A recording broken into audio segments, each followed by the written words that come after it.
The ship descended through Earth's atmosphere like a silver needle pushing through blue silk, pressed against the viewport, studying the brown and green sphere below with ancient eyes. The alien diplomat had traveled for 40 years to reach this moment, and the weight of it pressed against his consciousness like a physical force. Was not large. His species rarely grew beyond 5 feet in height. His 4 arms ended in delicate fingers that could manipulate technology with incredible precision, and his skin shifted colors with his emotions. Right now, it displayed deep blue anxiety. The Hegemony Council had sent him here with one purpose: determine if humanity posed a true threat to galactic peace. The landing pad sat inside a military compound somewhere the humans called Nevada. Had studied human geography and language for decades. He understood their words, their gestures, their history. What he did not understand was their illogic. Commander Brooks waited on the tarmac as descended the boarding ramp. The human stood tall and lean, with sharp features and eyes that seemed to measure everything they touched. Behind him stood a small team of military personnel, all silent, all watching.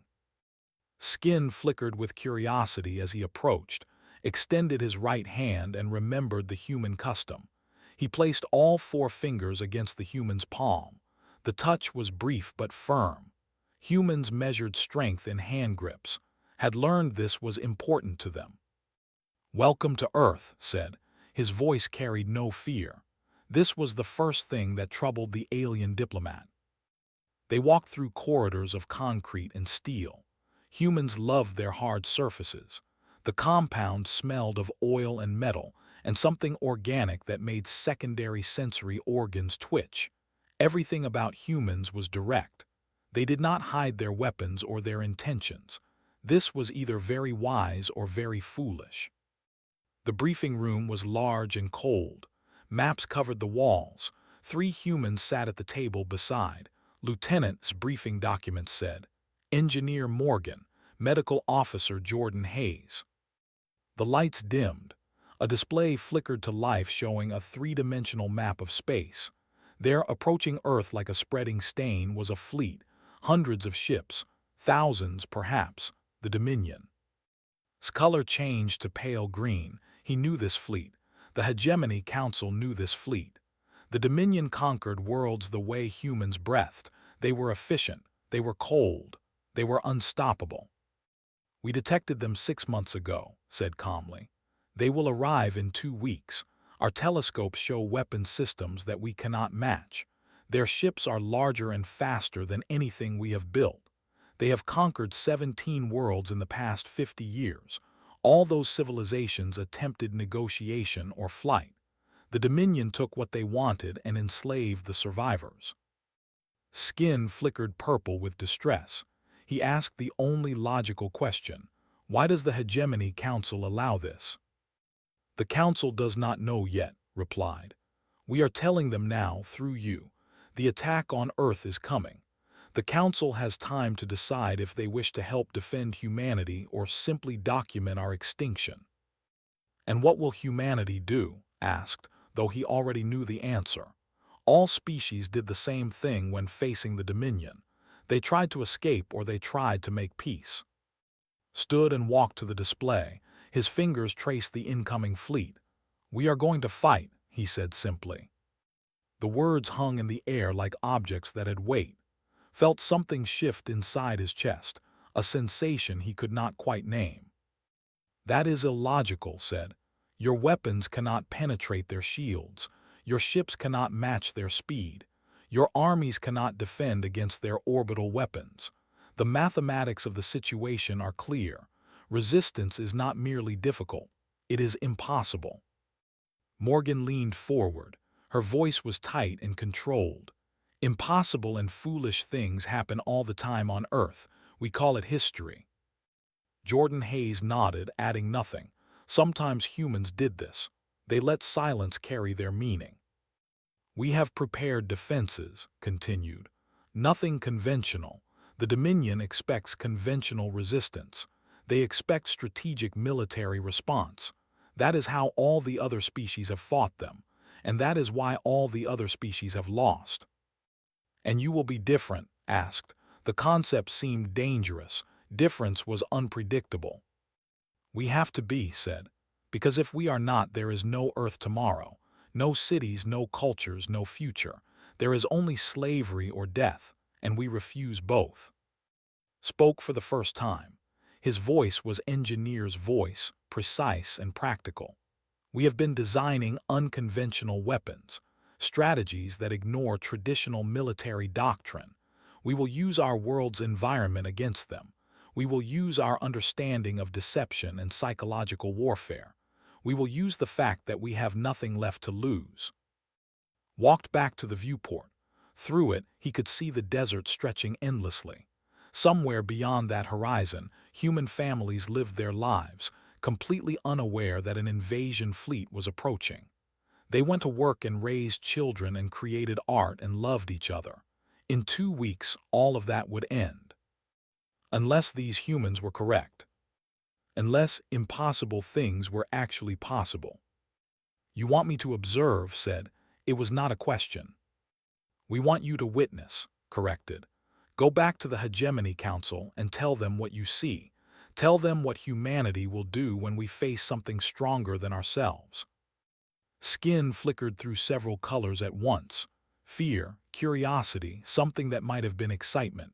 I will stay, he said finally. I will observe, I will witness, and I will report. Extended his hand again. This time understood. The human was sealing an agreement. They shook hands in the human way, and outside the window, the sun was setting over the desert, painting the sky in shades of red and orange. 2 weeks remained before the Dominion arrived. 2 weeks before would learn why the galaxy feared humanity. The military base transformed overnight. What had been an organized compound became a place of controlled chaos. Watched humans rushing in every direction, each one driven by purpose and urgency. Morgan did not sleep. The pilot sat in the hangar bay surrounded by the last generation of Earth's fighter jets. These machines were absurd compared to technology. Understood the mathematics. The jets flew at speeds that the Dominion ships would treat as stationary. The weapons systems could barely scratch enemy hulls, yet worked with a focus that bordered on obsession. We will not win by being stronger, she told during the third night, grease smudging her face. So we win by being smarter, faster, angrier. The word hung between them. Anger. Had studied human emotions extensively, but he had never understood anger the way humans experienced it. It was not the cold rage of a logical mind. It was something that burned and consumed and drove humans to actions that every mathematical calculation. Ran the engineering division from a laboratory that never closed. 60 engineers worked in shifts, but never left. He had modified weapons that were designed 70 years ago. He had created new tactics by combining old ideas in ways Dominion scientists would never have considered. His team worked with desperation that looked like joy. We are humans, said when asked why everyone seemed almost happy despite the situation. We have survived ice ages. We have survived plagues. We have survived each other. When everything is taken away, we do not become hopeless. We become creative. The hospital filled with volunteers.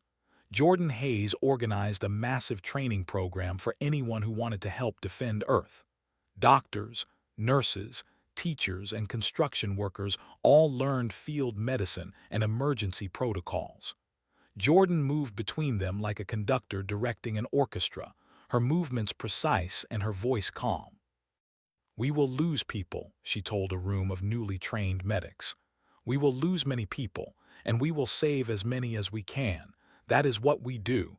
We do not let the magnitude of loss stop us from saving one more person. We save one more, then another, then another. That is how humans survive. Skin flickered with confusion. The medics nodded as if Jordan had spoken obvious truth. The entire planet mobilized. Civilians prepared bunkers. Engineers installed weapons on rooftops. Farmers grew extra food.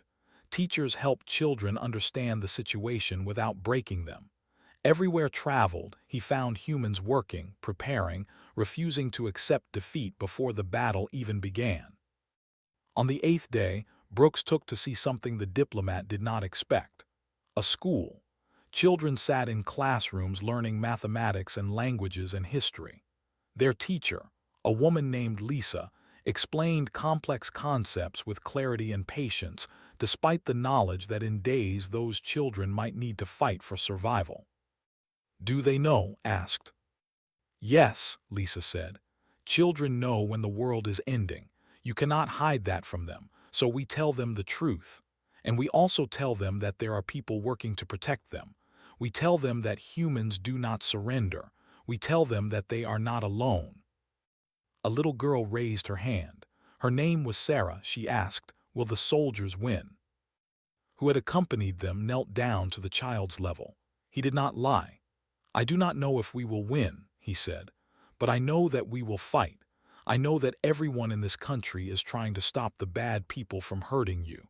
And I know that even if things get bad, adults will protect you however we can." Sarah looked satisfied with this answer. She went back to drawing a picture of Earth, coloring it green and blue. Felt something shift in his consciousness. He had always known humans were illogical, but he had never understood the function of that illogic until that moment. Humans were not fighting because they believed they would win. They were fighting because fighting was what you did when something you loved was threatened. Victory was not the point. The point was that you did not stand aside while people you cared about faced danger alone. The night before the invasion gathered the military commanders together, was invited to attend. The room was filled with officers who had trained their entire lives for moments exactly like this, and yet they seemed calm. They seemed almost peaceful. "Tomorrow, the Dominion will arrive," said. "They will bring technology and numbers that should guarantee our defeat, and we are going to fight them anyway, not because we will win, but because we are human, and humans do not get to make the choice to surrender when the people we love are in danger." He paused, looking at each officer in turn. "Many of us will not see tomorrow night. Many of us will not see next week. But every moment we hold them back is a moment our children get to keep breathing. Every second we fight is a second their fleet cannot hunt our people. We do not fight to conquer the cosmos. We fight to protect our homes. That is the source of our strength. That is why we will not break." The officers nodded, each one understanding the words with a clarity that transcended language. Spoke up. His voice was quiet but steady. "I designed a modification to the missile systems. When they fire, the missiles will split into smaller projectiles at the last moment. The Dominion ships will not expect this. Their defensive systems are programmed to track single objects. Multiple small targets traveling at irregular intervals will overwhelm their targeting computers. It will only work once, maybe twice, but that is all we need." Added her own piece. "I have trained a squadron of pilots to execute diving maneuvers that should not be possible. Our jets cannot match their ships in any conventional way. But in atmospheric combat, in urban environments, we can use obstacles they will not expect. We can hide in places their scanners cannot find us. We can strike and vanish before they even know we are there." Jordan looked at. "The hospitals are prepared. We will treat the wounded. We will comfort the dying. We will do what humans do. We will care for each other." As midnight approached, stood on a balcony and looked up at the stars. Somewhere out there, the Dominion fleet was approaching. They had no idea what they were walking into. They knew nothing about humans who would not surrender. They had never fought against a species that valued something more than survival. By this time tomorrow, everything would change. The cosmos was about to learn why ancient records whispered about humanity with something that might have been fear. The attack came exactly when the astronomers predicted. The Dominion ships appeared in orbit like spreading disease across the sky. They were enormous. Even seeing them on radar screens made skin turn pale with dread. The first thing the Dominion did was broadcast a message. It came in a language they had decoded from human transmissions. The message was simple. The Dominion demanded Earth's immediate surrender. They offered slavery to those who submitted and death to those who resisted. Brooks did not waste time with negotiation or debate. Within minutes, the response went out over every human radio frequency and broadcast system. 5 words: "We will not surrender, we fight." The response was a weapons strike aimed at the military compound. 4 missiles descended from orbit. They were massive. They were unstoppable by conventional means, and they struck empty ground. Morgan had already launched her squadron. 30 fighter jets screamed across the sky at speeds that pushed their engines to the breaking point. She flew at the head of them, her hands steady on the controls despite the knowledge that she was leading her people toward their likely deaths. The first Dominion ship that intercepted her squadron was a patrol vessel. To the crew, 30 Earth jets were like insects. They did not even count as a threat. Did not care what they counted them as. She locked her targeting system onto the Dominion ship and pulled the trigger. The missiles fired, and at the last moment, as had designed, they split apart. 10 projectiles became 30, each one traveling on an unpredictable trajectory. The Dominion ship's defensive systems crashed. They were designed to track large objects with predictable paths. 30 random missiles created 30 separate problems simultaneously. The ship's point defense weapons tried to keep up and failed. 3 missiles got through. They impacted the Dominion patrol ship. The explosion was not large enough to destroy such a massive vessel, but it was large enough to cripple the engines. Rolled her jet away from the debris. "Move to secondary targets," she commanded her squadron. "We hit and we move. We do not stay in one place long enough for them to lock weapons on us." Down on the ground led the first strike force. 500 soldiers armed with weapons that should have been useless against Dominion armor, except had not planned to engage them with conventional tactics. The Dominion landing force descended in, fully expecting humans to meet them with military formations. They expected lines of soldiers. They expected organized resistance. What they got was chaos. Humans emerged from building shadows and underground tunnels and destroyed vehicles. They did not stand and fight. They attacked from every angle, struck and vanished, used urban terrain in ways the Dominion's tactics manual had never anticipated. A soldier named Alex led a squad through the streets. They had no hope of defeating the Dominion soldiers in direct combat. The invaders wore armor that shrugged off human bullets, but Alex knew something about his city that the Dominion did not. He knew the sewers. He knew the rooftops. He knew how to make every corner of his home into a weapon. Alex's squad attacked a Dominion patrol from above, using gravity and surprise as their only advantages.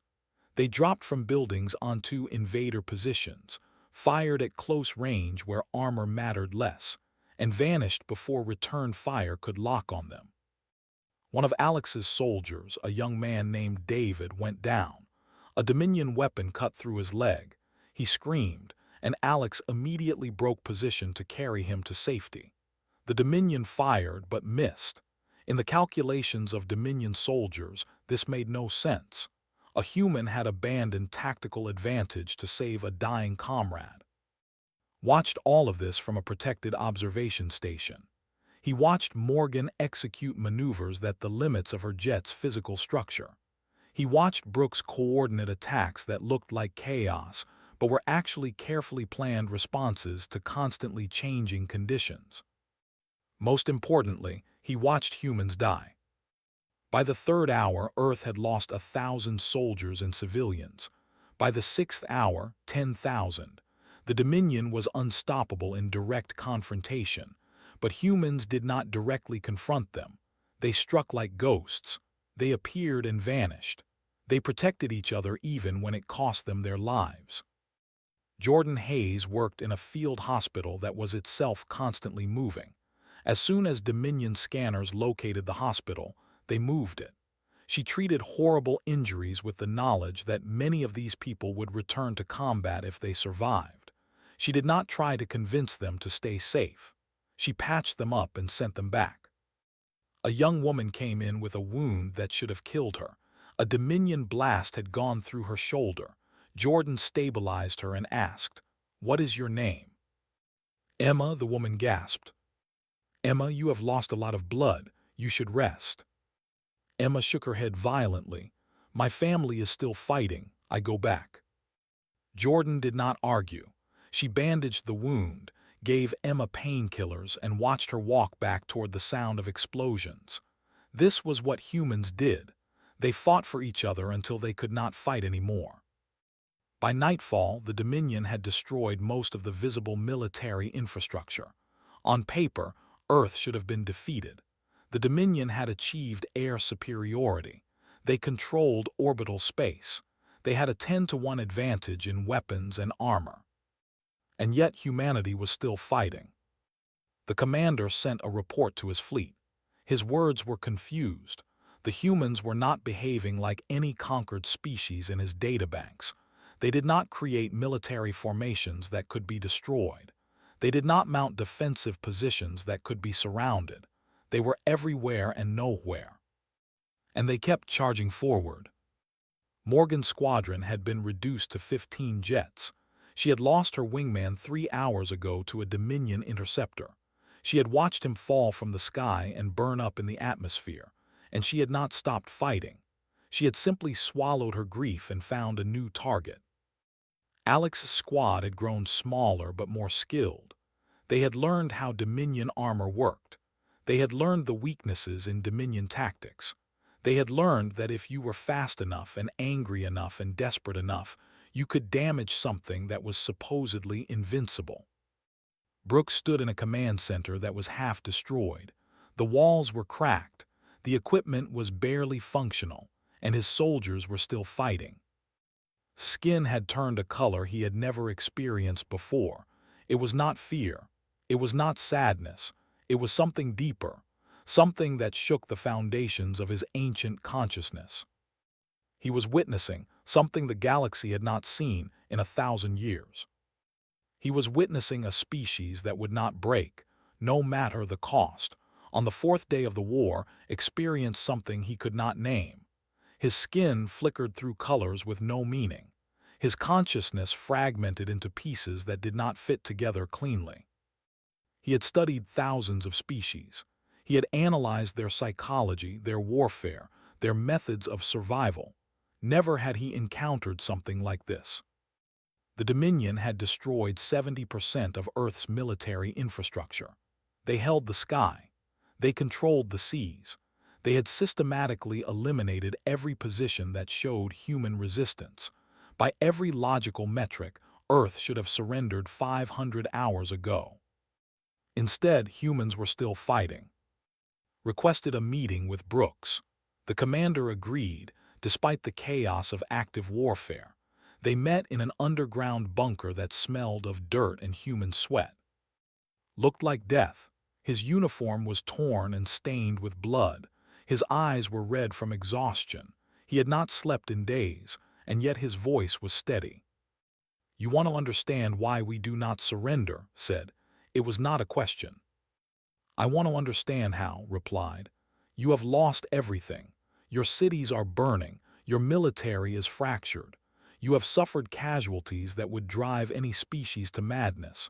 You should have stopped. You should have accepted terms that allow your people to survive as a subjugated population. Instead, you fight." Sat down slowly, as if every movement hurt. Perhaps it did. Perhaps his entire body was one massive injury held together by willpower alone. "I will tell you a story," said. 10,000 years ago, humans stood on the edge of extinction. The climate was changing. The animals we hunted were disappearing. By the mathematics of the time, we should have died. We had no technology. We had no advantages. We were weak and fragile and doomed. Paused, gathering words that seemed important. But we did not die. We changed. We learned to use tools. We adapted. We taught our children to survive the way we survived. And we kept going. Hundreds of times since then, humanity has stood at the edge of extinction, and hundreds of times we have chosen to fight instead of fade away. That was prehistory, objected. Those situations were different. Were they? Asked quietly. 10,000 years ago, we did not know if we would survive.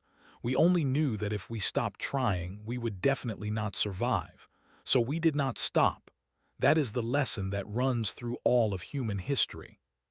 Stood up with obvious effort and walked to a map of Earth. He pointed at different regions, each one showing zones of active combat. My ancestors came to this continent knowing they would probably die here.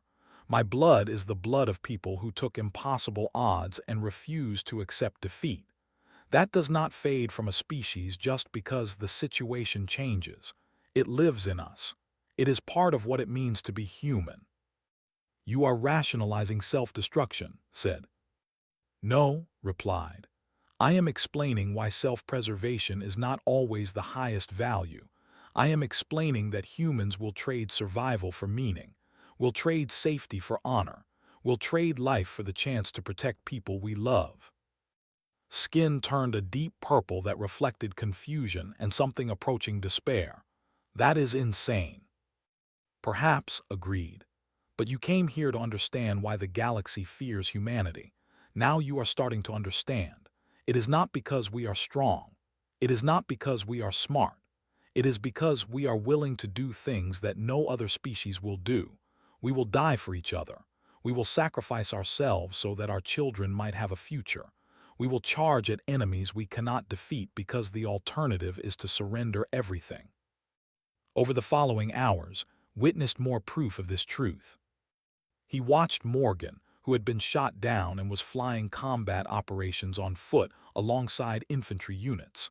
She had no military training for ground combat. She had never trained as a soldier, but she was there anyway because her world was being invaded. He watched, who left his engineering laboratory and picked up a weapon to defend his people. All his life had been told he was too valuable, too important to send into combat. Now he sent himself. He watched Jordan Hayes comfort a dying soldier who was barely conscious. She held his hand and spoke to him in soft tones, telling him his family would survive, telling him his sacrifice meant something. It was absurd. The Dominion did not care about individual humans or their sacrifices, and yet Jordan continued to speak because the value of his death mattered to her. Made a decision that would have consequences across the entire galaxy. He sent a message to the Hegemony Council. The message was not official analysis. It was personal testimony. I have observed humanity in war, the message said. They are illogical. They are unpredictable. They will not calculate cost and benefit in the way that other species do. They will die for abstract concepts like honor and freedom and family. They will sacrifice everything because they believe that something matters more than their own survival. Paused, trying to find words that could convey the truth. This makes them dangerous. This makes them fearless. An enemy that does not fear death is an enemy that cannot be defeated through conventional means. The Dominion expects that if they kill enough humans, the survivors will surrender. But humans do not surrender when facing extinction. They double down. They become more determined. They become angrier. The message continued. Do not fear human military technology. Do not fear human science. Fear human determination. Fear their willingness to die for something they believe in. Fear the fact that they do not think like other species. They do not fight to win territory. They fight to protect what they love. And a species that fights for love instead of conquest is a species that will never stop fighting. The message concluded with a warning. If the Hegemony Council does not want humanity to eventually stand against them, now is the time to ensure it does not happen. But if you attempt to crush them through force, understand that you will be locked in eternal conflict. You cannot kill the last human. You cannot conquer a species that refuses to accept conquest. You can only respect them and step aside. Brooks did not know about this message, but on the 7th day of the war, he did something that would remember forever. The Dominion commander called for a formal surrender negotiation, agreed to meet him. They faced each other across a neutral zone in the ruins of what had once been a city. The Dominion commander was a massive creature, standing 8 feet tall with armor that had never been scratched, was alone, unarmed, standing in the middle of a burned-out plaza. "You have fought well," the Dominion commander said. "Your species shows courage. I will offer you final terms. Surrender now and I will guarantee the survival of your population. We will allow 50% of humans to survive as a working class. The rest will be processed." Did not flinch. "I will not negotiate slavery for my people," he said simply. "Then you will all die," the commander replied. "This is inevitable. You are delaying the only outcome that is possible." Took a step forward. "Maybe," he said, "but we will not accept that outcome without a fight. We would rather die free than live as slaves. That is what it means to be human." The Dominion commander stared at him for a long moment, and then something unprecedented happened. The Dominion commander ordered a retreat. Not a defeat, not a retreat from Earth, but a withdrawal of ground forces, a repositioning of the fleet. The Dominion had encountered something in human resistance that their war doctrine had no answer for. They had encountered a species that could not be intimidated or broken or defeated through the application of force. Skin turned a color that meant understanding. Finally, the ancient alien diplomat understood why the cosmic records whispered about humanity with something that might have been fear. It was not fear of human strength. It was fear of human spirit. It was fear of a species that would never surrender, never break, never accept anything less than freedom. The Dominion fleet did not leave Earth.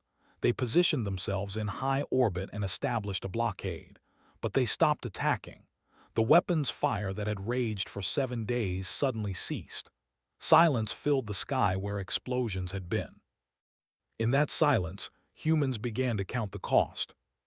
100,000 dead, entire cities reduced to rubble, the global economy shattered, agricultural systems destroyed.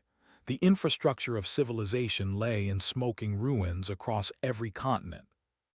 And yet, as the hours passed without new attacks, the survivors emerged from their shelters with expressions that were not despair. They were something else entirely. Morgan sat in the ruins of the airfield where she had lived for the past week. Her fighter jet was destroyed. Most of her squadron was gone. She was covered in ash and blood and the smell of burning fuel. But she was alive. Her people were alive. Walked through the engineering district and found his laboratory completely destroyed. Years of work obliterated. Equipment that could not be replaced turned to scrap metal. He sat down in the debris and laughed.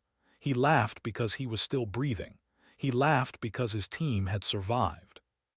Jordan Hayes closed the last of the field hospitals. The wounded who could walk were sent home or to temporary shelters. The dead had been counted and honored. She had not slept in 9 days. She had held the hands of 200 people as they died. And despite this, or perhaps because of it, she felt something that might have been peace. Brooks stood atop a high building and looked out at his world. His radio crackled with reports. The blockade was holding steady. They showed no signs of new attacks. The entire galaxy was waiting to see what would happen next. Requested a final meeting with before returning to the Hegemony Council. They met in a room that still had a roof, which made it one of the better shelters in the city. "You should have been exterminated," said without preamble. "I have run the calculations 1,000 times. The probability of your survival was 0.001%, and yet you survived." "We believed we could survive," replied simply. "That belief changed everything." "Belief does not change mathematics," objected. "No," said, "but belief changes what humans will attempt.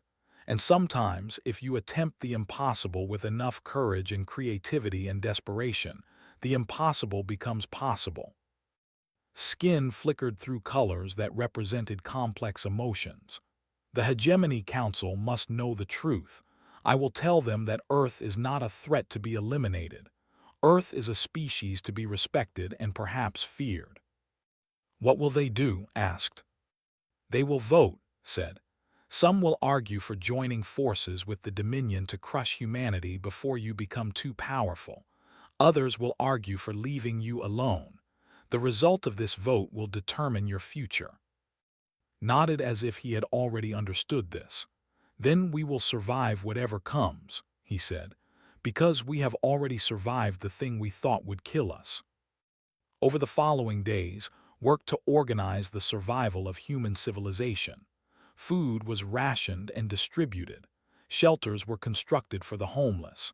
Medical supplies were brought in from countries that had not been directly attacked. Children began school again in temporary facilities. And the people waited. The blockade remained in place. No new attacks came. No surrender demands were made. The Dominion fleet simply observed, as if studying something they did not quite understand. Prepared his ship for departure. He would travel back to the Hegemony Council and present his testimony. He would tell them about humans who would not surrender. He would explain the danger and the promise of this species. On his last night took him to the edge of the city where reconstruction was beginning. Humans worked together, moving rubble, clearing ground, planning new buildings. They sang while they worked. They joked while they suffered. They lived while they grieved. This is what you took away from us, said quietly. This moment of rebuilding. If we had surrendered, the Dominion would have assigned us roles. They would have given us work that served their purposes. But this is different. This is humans choosing how to rebuild our own world. Understood. This was what made humanity dangerous and beautiful in equal measure. They would not accept someone else's plan for their survival. They demanded the right to decide their own future, even if that decision cost them millions of lives. What will you do now? Asked. We will survive, said. We will rebuild. We will teach our children about this war and why we fought it. And we will wait to see if the universe accepts us or tries to destroy us. If they try again, we will fight again. You would fight the entire galaxy? Asked, amazed. If necessary, said, because there are things more important than survival. There is freedom. There is the right to choose our own path. There is honor. There is family. Any species that understands those values would make the same choice. Ship lifted off that night. As Earth fell away beneath him, the alien diplomat looked down at the world. Millions of lights were turning on as the power grid was restored in sections. Humans were moving through the darkness, building and organizing and refusing to surrender to despair. The blockade remained in place, but something had changed in that static position. The Dominion fleet was withdrawing. Slowly at first, then with increasing speed, the invaders were leaving Earth's orbit. The blockade would end within days. Earth would be free. Transmitted his final report to the Hegemony Council as his ship approached the relay station. The message was long and detailed, but it began with a single statement that would echo across the galaxy for generations to come. I have witnessed the human species in their moment of greatest threat. They did not break. They did not surrender. They did not submit. They chose to fight against impossible odds because they valued their freedom more than their safety. The galaxy has feared humanity for good reason, but it is not our military technology or our scientific advancement that we should fear. It is their spirit. It is their refusal to accept defeat. It is their willingness to die for something they believe in. Any species that encounters humanity must understand this truth. We are not fighting a species that can be conquered. We are facing a species that chooses to be free, and they will never stop fighting for that choice. The message continued with recommendations that would reshape galactic policy toward humanity, but the core message remained the same. Fear the species that fights for love. Fear the species that chooses meaning over survival. Fear the species that will charge at the darkness and refuse to surrender. On Earth, Brooks stood with his surviving commanders, Morgan, Jordan Hayes, and others who had lived through the war. "They are leaving," someone reported. "The Dominion fleet is withdrawing from Earth orbit." Did not celebrate, he simply nodded and looked out at his world, damaged but free. "We survived," Jordan said quietly. "More than that," replied. "We proved something. We proved that humans will never surrender. That changes everything." Never returned to Earth, but his testimony before the Hegemony Council changed humanity's future in ways that could not have been predicted. Species that had planned to eliminate humanity reconsidered. Some chose to negotiate treaties. Others chose to observe from a distance. All of them understood the truth that had witnessed. Humanity would not be conquered. Humanity would not be subjugated. Humanity would fight for their right to exist among the stars. And in the cosmos, in the spaces between worlds, whispers began about the species that had faced extinction and refused it. Whispers about humans who valued freedom more than life. Whispers about the day that humanity showed the galaxy what it meant to truly be alive. The age of human fear had begun, and nothing in the galaxy would ever be the same again.